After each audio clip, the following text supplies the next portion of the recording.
माता की, भारत माता की, भारत माता की। ना तेलंगाना కుటుంబ సభ్యులందరికీ नमस्काराలు। आप सभी विकास के इस उत्सव में इतनी बड़ी संख्या में आए हैं। हम सभी आपके बहुत बहुत आभारी हैं। अभी से कुछ देर पहले मैंने तेलंगाना और देश के विकास से जुड़ी हजारों करोड़ रुपए की विकास परियोजनाओं का लोकार्पण और शिलान्यास किया है।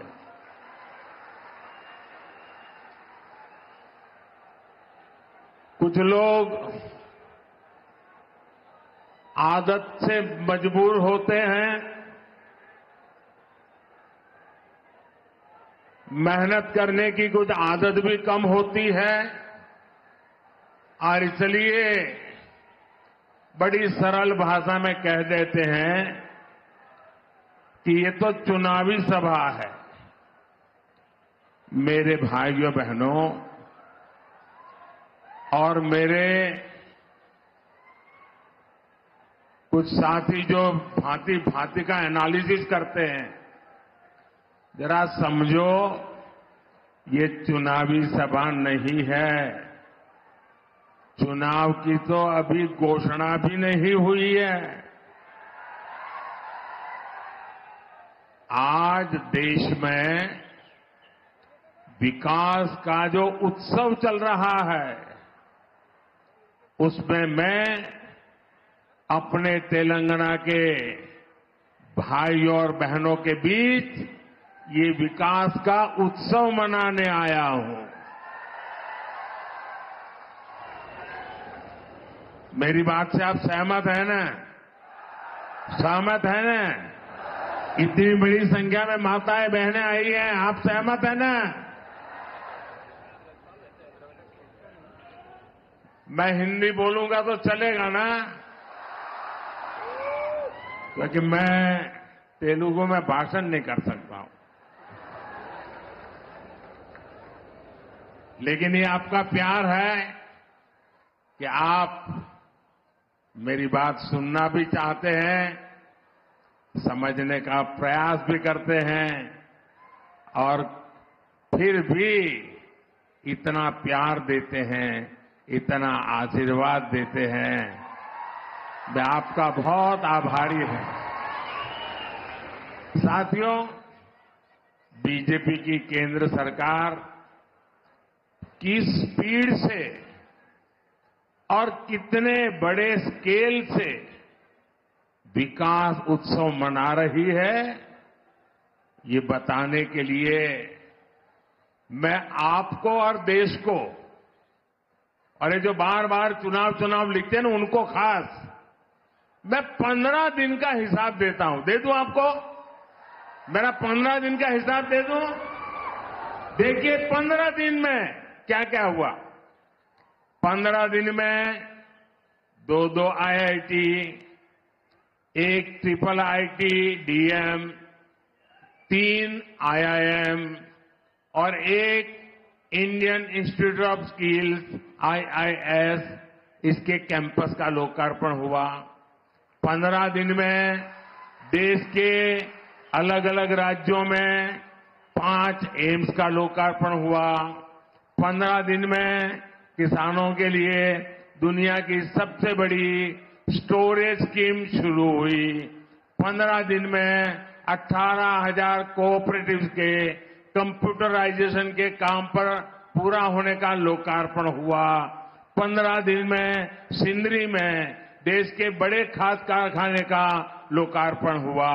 15 दिन में भारत के सबसे लंबे केबल आधारित ब्रिज का लोकार्पण हुआ है। 15 दिन में रेलवे से जुड़ी 2000 से अधिक परियोजनाओं का शिलान्यास और लोकार्पण हुआ।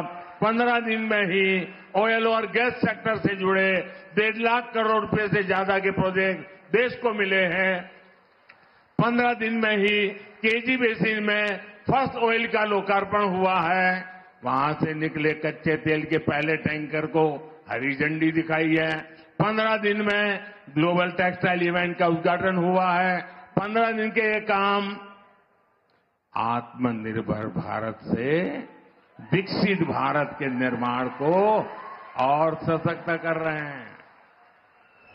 अब बताइए, ये विकास का उत्सव है कि नहीं है? ये लोगों के कल्याण का उत्सव है कि नहीं है? ये लोगों की भलाई का उत्सव है कि नहीं है? अरे चुनाव तो जब आएगा तब देखा जाएगा। मुझे तो देश को आगे बढ़ाना है। मैं सही बोल रहा हूं ना?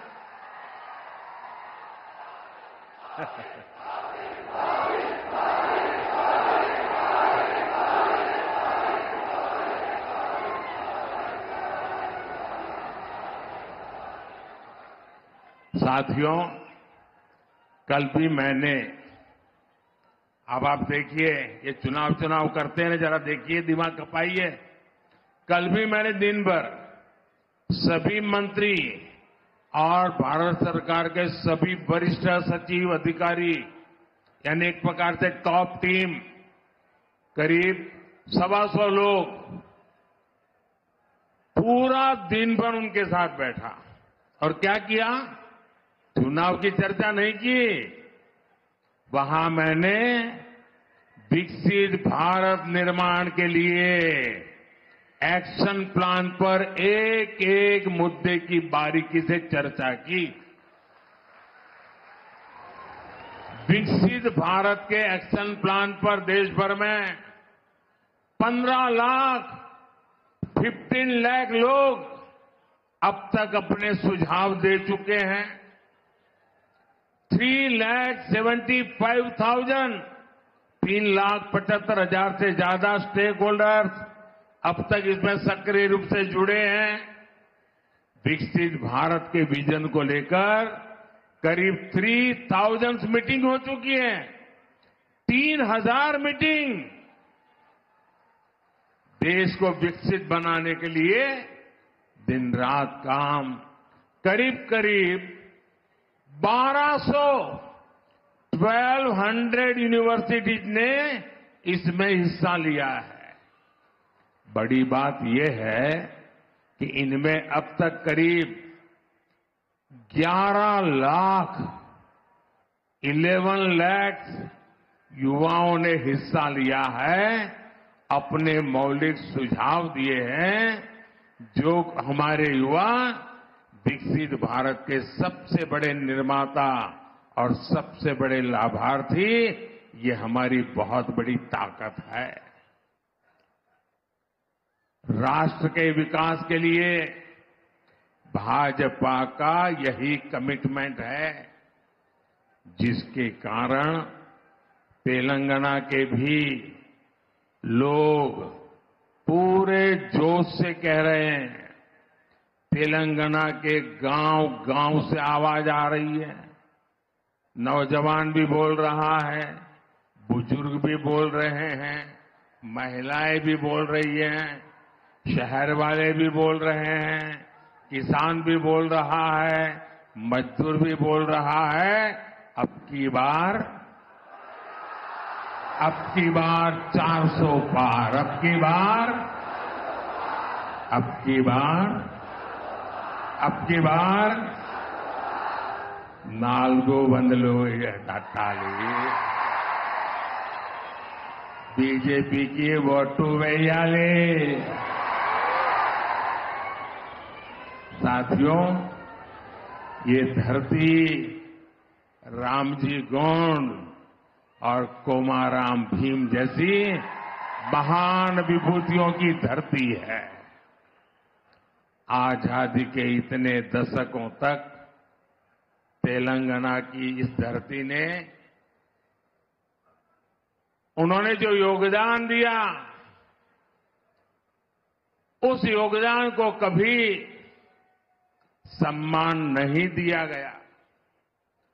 2014 के बाद बीजेपी की केंद्र में सरकार ने तेलंगाना के विकास को, आदिवासी समाज के सम्मान को इतना महत्व दिया। आप मुझे बताइए, क्या बीजेपी सरकार आने से पहले कोई कल्पना कर सकता था कि एक आदिवासी महिला देश की राष्ट्रपति बनेगी?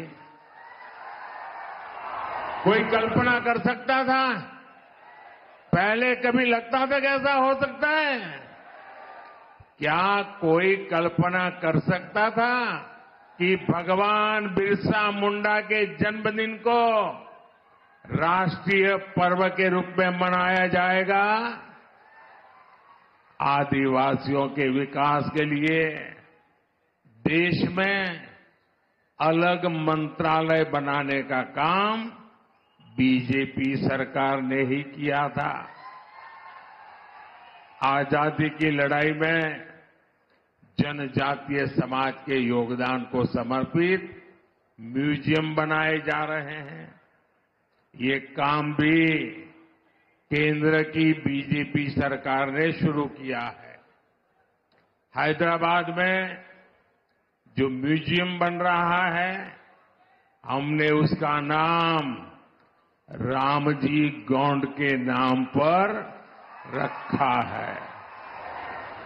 साथियों, आदिवासी समाज को सम्मान मिले, ये परिवारवादी पार्टियों को बर्दाश्त नहीं हो सकता। हमने जनजातीय समाज के लिए जब भी फैसले किए, इन्होंने उन फैसलों का विरोध करने का कोई मौका नहीं छोड़ा है। साथियों, बीजेपी आदिवासी कल्याण को, आदिवासी गौरव को सर्वोच्च प्राथमिकता देते हुए काम कर रही है। आदिवासी समाज में भी जो लोग अति पिछड़े हैं, जो अब तक विकास से वंचित हैं, उनके लिए बीजेपी सरकार ने पीएम जनमन योजना शुरू की। इस योजना पर 24,000 करोड़ रुपए से ज्यादा खर्च किए जाएंगे। इसका लाभ हमारे तेलंगाना के भी चेंचू, कोलम, कोंडारेड्डी, थोटी, ऐसी छोटी छोटी जो आदिवासी समाज की जातियां हैं, दूर दूर है, ये इनके लिए लाभ मिलने वाला काम है। तेलंगाना को Sammakka Sarakka central tribal university स्थापित की जा रही है। साथियों, आज पूरे देश में मोदी की गारंटी, इसकी बहुत चर्चा है। यहां तेलंगाना के लोगों का सपना था कि टर्मरिक बोर्ड बने, था कि नहीं था? तेलंगाना के किसानों के लिए टर्मरिक बोर्ड अब एक सच्चाई बन चुका है कि नहीं चुका है? बन गया ना? मैंने कहा था कपास के किसानों की हर तरह से मदद करेंगे। बीजेपी सरकार ने कपास की एमएसपी में रिकॉर्ड वृद्धि की है। आज देश में 7 मेगा टेक्सटाइल पार्क बन रहे हैं। उनमें से एक मेगा पार्क तेलंगाना में बन रहा है। इसलिए लोग कहते हैं कि मोदी की गारंटी यानी गारंटी पूरी होने की गारंटी। మోదీ గ్యారంటీ అంటే గ్యారంటీగా పూర్తి అయ్యే గ్యారంటీ। साथियों, तेलंगाना के लोग ये जान चुके हैं कि परिवारवादी पार्टियों के चेहरे अलग हो सकते हैं, लेकिन चरित्र एक ही होता है। और ये चरित्र क्या है? दो पक्की चीजें हैं उनके चरित्र में, एक झूठ, दूसरा लूट। तेलंगाना में जैसे टीआरएस के बीआरएस बनने से कुछ नहीं बदला था, वैसे ही बीआरएस की जगह कांग्रेस से आने से कुछ नहीं बदलने वाला, क्योंकि एक ही चट्टे बट्टे के लोग हैं ये।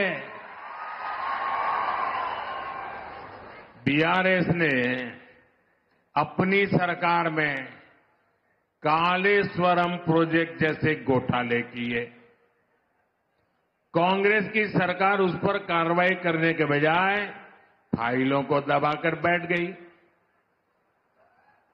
तुम भी भले हम भी भले, तुमने खाया मैं खाऊंगा, यही करते हैं। साथियों, भ्रष्टाचार, परिवारवाद और तुष्टीकरण में आकंठ डूबे इंडी गठबंधन के नेता बौखलाते जा रहे हैं। अब इन्होंने 2024 के चुनाव का अपना असली घोषणा पत्र निकाला है। मैं इनके परिवारवाद पर सवाल उठाता हूं तो इन लोगों ने बोलना शुरू कर दिया है कि मोदी का कोई परिवार नहीं है। अब तो कल ये कह देंगे कि तुम कभी जेल में तुझे सजा नहीं हुई इसलिए तुम राजनीति में नहीं आ सकते, ये भी कह देंगे। तेलंगाना के मेरे भाइयों बहनों, मेरा जीवन खुली किताब जैसा है।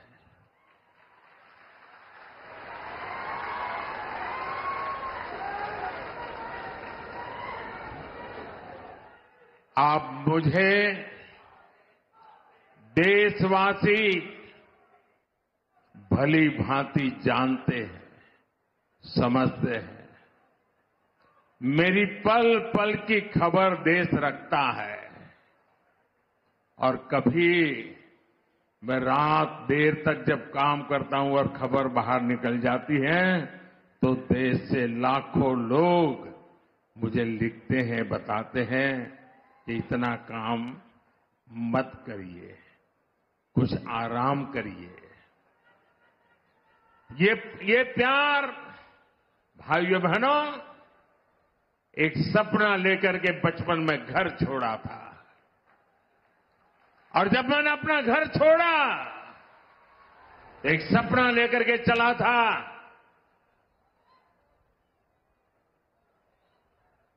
कि मैं देशवासियों के लिए जीऊंगा।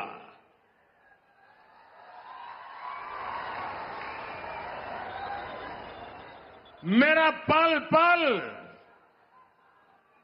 सिर्फ और सिर्फ आपके लिए होंगे। मेरा कोई निजी सपना नहीं होगा, आपके सपने, यही मेरा संकल्प होगा। और जिंदगी खपा दूंगा तो आपके सपनों को पूरा करने के लिए, आपके बच्चों के भविष्य को उज्जवल बनाने के लिए। और इसलिए देश के कोटि कोटि लोग मुझे अपना मानते हैं, अपने परिवार के सदस्य की तरह मुझे प्यार करते हैं।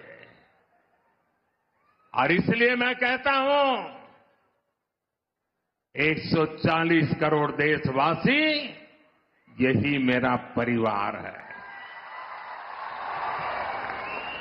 ये नौजवान यही मेरा परिवार है। आज देश की करोड़ों बेटियां, माताएं, बहनें यही मोदी का परिवार है। आज देश का हर गरीब ये मेरे परिवार है। आज देश के कोटि कोटि बच्चे, बुजुर्ग ये मोदी का परिवार है। जिसका कोई नहीं है वो भी मोदी के हैं और मोदी उनका है। मेरा भारत, मेरा परिवार, मेरा भारत, मेरा परिवार, यही भावनाओं का विस्तार लेकर के मैं सपनों को संकल्प के साथ सिद्ध करने के लिए आपके लिए जी रहा हूं, आपके लिए जूझ रहा हूं और आपके लिए जूझता रहूंगा।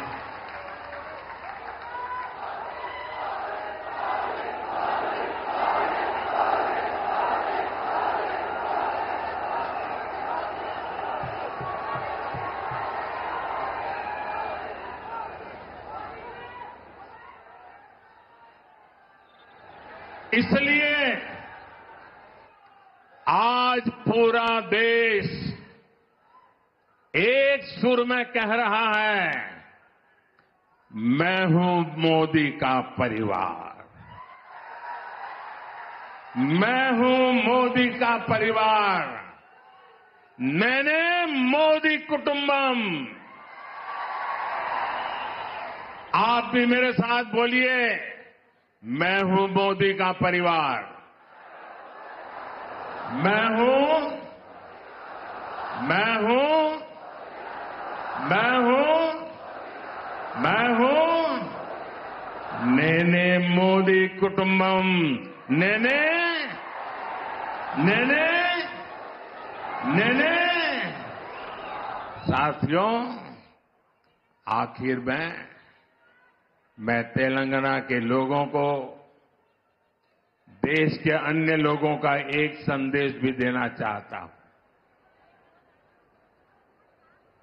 और गर्व से भरे हुए लोगों को मैं कहना चाहता हूं, राम मंदिर